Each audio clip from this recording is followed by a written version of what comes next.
Aurélie Corbeau, je suis la responsable paye de Findus depuis maintenant 3 ans.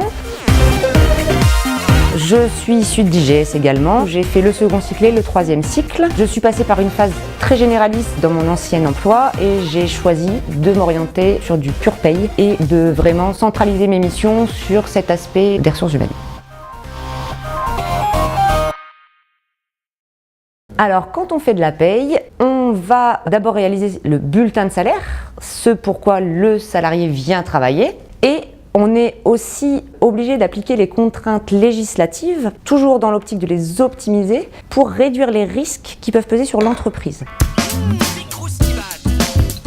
On va avoir l'aspect avant-paye, avec toute la récolte des éléments variables de paye, un aspect purement d'enregistrement, un aspect de vérification, de contrôle des bulletins, pour s'assurer que tout est bien fait dans les temps au bon moment, mais aussi l'aspect post-paye, qui est très important, puisque à partir de là, on va devoir utiliser ces informations, les traiter et apporter de la plus-value à ces informations de paye. Étonnant, non?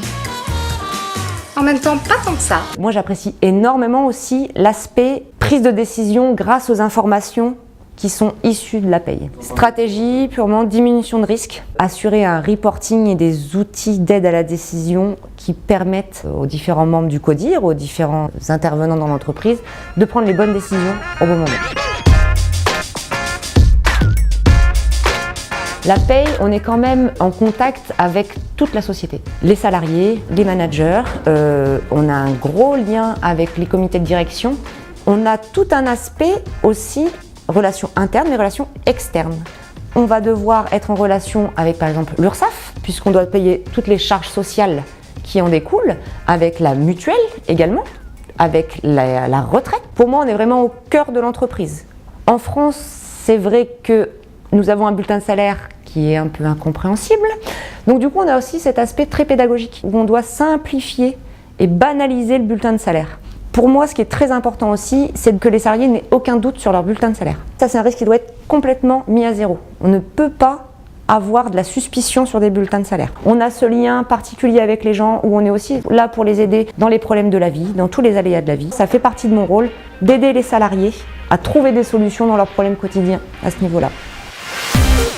J'aime communiquer, j'aime pouvoir aider les gens, j'aime avoir un rôle reconnu dans l'entreprise et respecté également. Il ne faut vraiment pas résumer la paye à de l'addition et de la soustraction. On est la personne qu'on aime en fin de mois. C'est quand même un aspect hyper fun du métier, même si d'un autre côté, on va avoir aussi tous ces petits pics dans le sens où tu me rajoutes un 0 en fin de mois.